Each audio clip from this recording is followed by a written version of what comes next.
BMS academy में आपका स्वागत है। आते हैं तो आप सबसे पहली कमांड प्रिंट का प्रयोग कर सकते हैं। जैसे आप प्रिंट को क्लिक करेंगे, आपके प्रिंटर से जो आपके पास यहाँ प्रीव्यू दिखाया जा रहा है उसकी कॉपी अवेलेबल हो जाएगी, अर्थात आपके डॉक्यूमेंट को कागज पे प्रिंट कर दिया जाएगा। इसके साथ साथ नेक्स्ट जो ऑप्शन हमारे पास है वो है कॉपीज के रूप में। यदि आप अपनी फाइल की एक से अधिक कॉपीज चाहते हैं तो यहाँ पे नंबर बता सकते हैं कितनी कॉपीज आप चाहते हैं। मान लीजिए मुझे 5 कॉपीज चाहिए तो मैं यहाँ 5 टाइप कर देता हूँ। इसके अतिरिक्त यहाँ इन 2 बटनों से आप कम ज्यादा कर सकते हैं कॉपीज को। यहाँ मैं 1 कॉपी कर देता हूँ। नीचे की तरफ यहाँ काफी सारे ऑप्शंस अवेलेबल हैं, जिसमें सबसे पहला ऑप्शन प्रिंटर से रिलेटेड है। आप यहाँ यदि क्लिक करें कॉर्नर वाले कंबो बॉक्स पे तो आपके पास काफी सारे प्रिंटर ओपन हो जाएंगे। जिस प्रिंटर से आप अपना प्रिंट आउट चाहते हैं उस प्रिंटर को सिलेक्ट करके आप प्रिंट कमांड पे क्लिक करेंगे तो आपका प्रिंट जो है उसी प्रिंटर से अवेलेबल होगा। इसमें यह ध्यान रखने वाली बात है कि जो प्रिंटर आपके कंप्यूटर में इंस्टॉल्ड है उन्हीं की जानकारी आपके पास अवेलेबल रहेगी। जैसे मेरे कंप्यूटर में यहाँ 2 प्रिंटर इंस्टॉल्ड हैं, कैनन और एप्सन। और यदि आपके कंप्यूटर में 1 प्रिंटर इंस्टॉल्ड है तो 1 की जानकारी, 2 है तो 2 की जानकारी आपके पास अवेलेबल रहेगी। इसी तरह से यदि मैं नीचे की तरफ आऊं तो यहाँ पे सेटिंग्स में सबसे पहला ऑप्शन है प्रिंट ऑल पेजेस के रूप में। मेरे पास यहाँ मेरे इस फाइल के अंतर्गत 4 पेज हैं। ये जानकारी मुझे यहाँ नीचे की तरफ से यहाँ से प्राप्त होती है, जिसमें फर्स्ट पेज मेरे पास दिखाया जा रहा है और टोटल मेरे पास 4 पेजेस हैं। यहाँ से मैं राइट हैंड साइड पे नेक्स्ट पेज का जो बटन है उसे क्लिक करके दूसरा, तीसरा और चौथा पेज भी देख सकता हूँ। यहाँ अभी मैं पहला पेज आ जाता हूँ वापस। क्या आप सभी पेजेस के प्रिंट आउट चाहते हैं? मेरे पास 4 पेजेस हैं तो चारों के प्रिंट आउट मेरे पास अवेलेबल हो जाएंगे। परंतु यदि यहाँ मैं क्लिक करूं तो काफी सारे ऑप्शन अवेलेबल हैं, जैसे करंट पेज। क्या केवल पहला पेज जो मेरे पास यहाँ दिखाया जा रहा है वो पेज प्रिंट आउट में चाहता हूँ तो प्रिंट करंट पेज सिलेक्ट करते ही मेरे पास वो पेज ओपन हो जाएगा जो यहाँ सिलेक्टेड है, अर्थात जो मैंने करंट पेज सिलेक्ट किया हुआ है उसी का प्रिंट निकलेगा। इसके अतिरिक्त यदि आप सिलेक्ट करके प्रिंट चाहते हैं तो आप वर्ड में कुछ सिलेक्ट कर लीजिए। उसके पश्चात यदि प्रिंट सिलेक्शन करेंगे तो सिलेक्ट किए हुए भाग का ही प्रिंट आउट निकलेगा। नीचे यहाँ पेजेस बॉक्स में मैं अपने आवश्यकता अनुसार प्रिंट निकाल सकता हूँ। जैसे यहाँ उदाहरण में टूल टिप में भी दिया गया है, यदि आप यहाँ कोमा डाल के किसी पेज नंबर को देते हैं तो वो पेज नंबर आपके पास प्रिंट हो जाएंगे। जैसे पहला पेज फिर कोमा, 4th अर्थात चौथा पेज में प्रिंट आउट चाहता हूँ तो मेरे पास क्योंकि 4 फाइल में पेज अवेलेबल है, इसमें केवल 2 ही पेजों का प्रिंट आउट निकाला जाएगा, पहला और चौथे वाला, अर्थात फर्स्ट और 4th। इस तरह से आप कॉमा लगाकर अगर आपकी फाइल में अधिक पेज हैं तो आप उनका प्रिंट आउट भी निकाल सकते हैं। इसी तरह से यदि आप रेंज निकालना चाहते हैं तो पहले से लेकर तीसरे तक सभी पेजेस, ये मैं रेंज बता सकता हूं। अगर मेरे पास 50 पेज हैं फाइल में और मैं सिर्फ 25 पहले निकालना चाहता हूं तो मैं 1 से 25 यहाँ टाइप कर दूंगा तो पहले 25 पेज मेरे पास अवेलेबल हो जाएंगे।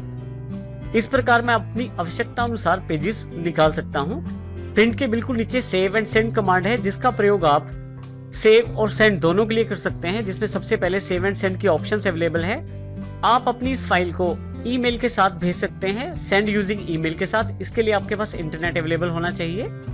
इसी तरह से आप वेब पे सेव कर सकते हैं, शेयर पॉइंट पे सेव कर सकते हैं और पब्लिश कर सकते हैं अपनी इस फाइल को इंटरनेट पे ब्लॉग पोस्ट के साथ। यहाँ नीचे की तरफ फाइल टाइप्स में ऑप्शन दिए गए हैं 2, जिसमें आप अपनी फाइल का टाइप भी चेंज कर सकते हैं। नीचे वाला ऑप्शन बहुत ज्यादा इंपॉर्टेंट है, क्रिएट पीडीएफ या एक्सपीएस डॉक्यूमेंट। इंटरनेट पे पीडीएफ फाइलें ज्यादातर अटैचमेंट में भेजी जाती हैं क्योंकि ये साइज में कम होती हैं और आप इनको आसानी से इंटरनेट पे प्रयोग कर सकते हैं। आप वर्ड 2010 के द्वारा क्रिएट पीडीएफ ऑप्शन का प्रयोग करते हुए पीडीएफ फाइल को बना सकते हैं। इसके लिए आप केवल क्रिएट पीडीएफ पे क्लिक करें। यहाँ आपके पास राइट हैंड साइड पे क्रिएट पीडीएफ या एक्सपीएस का ऑप्शन आ जाएगा। जैसे ही आप इस पे क्लिक करते हैं बिल्कुल वही सेव बॉक्स जैसा आपके पास एक बॉक्स अवेलेबल हो जाएगा, जिसमें पब्लिश एज पीडीएफ और एक्सपीएस के नाम से ऑप्शन अवेलेबल हो जाएगा। जहां पे आप इस फाइल को सेव करना चाहते हैं उस फोल्डर का चुनाव करें, उसके पश्चात फाइल का नाम दें और यहां से पब्लिश बटन पे क्लिक कर दें। आपकी फाइल वहां पे जाकर सेव हो जाएगी। देखिए यहाँ मेरे पास फाइल अवेलेबल हो गई है और ये पीडीएफ की फाइल है।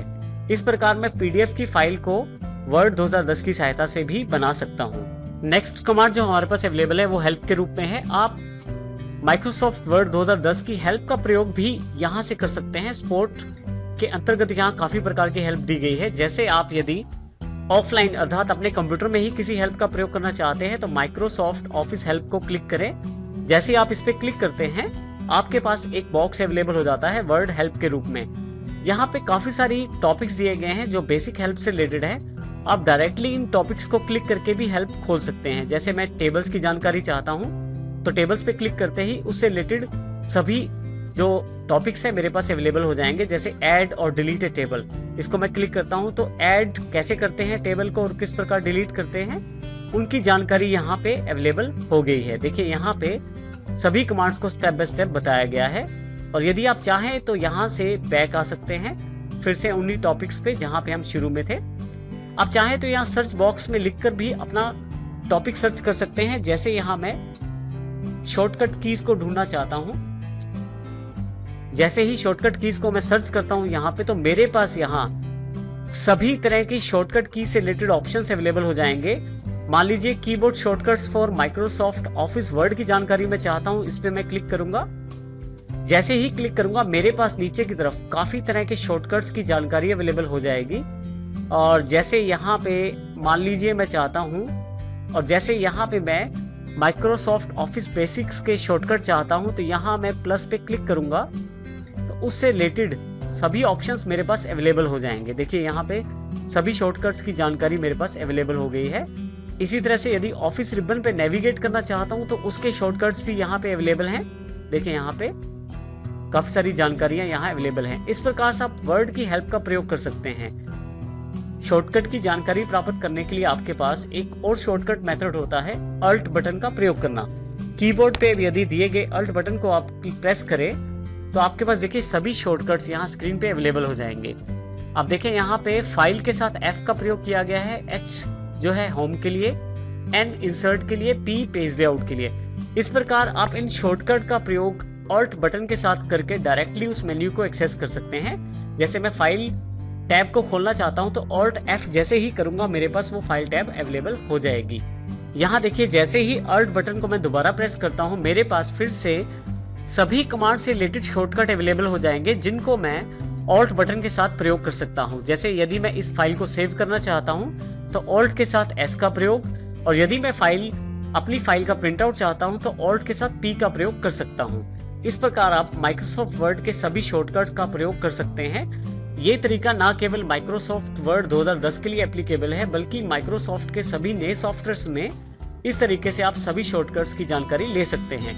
इसी प्रकार से यदि मैं ऑप्शंस पे क्लिक करता हूं तो मेरे पास कुछ बेसिक्स ऑप्शन से रिलेटेड जानकारी के लिए एक बॉक्स अवेलेबल हो जाएगा जो वर्ड ऑप्शंस के रूप में है, जिसमें काफी सारी बेसिक्स जानकारी है। जैसे जर्नल में मेरे पास यहाँ पे कलर स्कीम दी गई है। इस कलर स्कीम को यदि मैं बदलता हूँ, जैसे ब्लू करके ओके करता हूँ, तो मेरा जो वर्ड है उसका जो बेसिक इंटरफेस है उसका कलर ब्लू हो जाता है। और यदि मैं यहाँ पे ब्लू के स्थान पर ब्लैक ले लेता हूँ और ओके करता हूँ तो अब की बार देखिए ब्लैक इंटरफेस मेरे पास अवेलेबल हो गया है। इसी तरह से सबसे इंपॉर्टेंट एक ऑप्शन हमारे पास सेव के रूप में यहाँ अवेलेबल है। जब हम माइक्रोसॉफ्ट वर्ड में काम करते हैं तो ये हमारी फाइल को हर 10 मिनट बाद खुद ही सेव कर देता है। इसका अर्थ ये हुआ कि यदि मैं 19 मिनट कार्य करता हूं और यदि किसी कारण से कंप्यूटर बंद हो जाता है तो मैं पहले 10 मिनट का कार्य मुझे वापस मिल जाएगा, क्योंकि वर्ड उसको ऑटो रिकवर कर लेगा, क्योंकि यहाँ पे 10 मिनट दिया गया है। परंतु मैं चाहता हूँ मेरे द्वारा किया गया कार्य हर 5 मिनट बाद सेव हो जाए, तो उसके लिए यहाँ पे मैं 10 के बजाय 5 टाइप कर देता हूँ और ओके कर देता हूँ। जैसे ही यहाँ मैं ओके करता हूँ मेरे द्वारा अब की बार जब भी कार्य किया जाएगा तो हर 5 मिनट बाद ये कार्य खुद ही सेव हो जाएगा। अब की बार यदि 19 मिनट का कार्य मैंने किया है और किसी कारण से कंप्यूटर बंद हो जाता है तो 15 मिनट तक का कार्य मुझे वापस मिल जाएगा। मैं इसको 1 मिनट तक लेके जा सकता हूँ।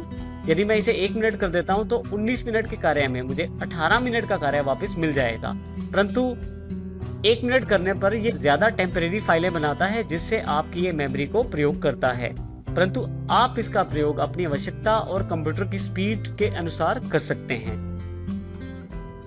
और फाइनली सबसे लास्ट कमांड जो हमारे पास अवेलेबल है वो है एग्जिट के रूप में। मैं चाहूं तो वर्ड को यहां से क्लोज कर सकता हूं, सबसे ऊपर यहां से और चाहूँ तो मैं यहाँ से एग्जिट बटन पे यदि क्लिक करता हूँ तो मैं यहाँ से वर्ड को एग्जिट कर सकता हूँ, अर्थात अपने माइक्रोसॉफ्ट वर्ड 2010 को क्लोज कर सकता हूँ। यहाँ मैं जैसे ही वर्ड को एग्जिट करता हूँ तो मेरा वर्ड मेरे से जानकारी मांगेगा, जो डॉक्यूमेंट मेरे पास ओपन है क्या मैं इसे सेव करना चाहता हूँ। यदि मैं इसे सेव करता हूँ तो ये मेरे पास सेव हो जाएगा, तो ये वर्ड अब यहाँ एग्जिट हो जाएगा। इस प्रकार आप फाइल टैब के ऑप्शंस का प्रयोग कर सकते हैं।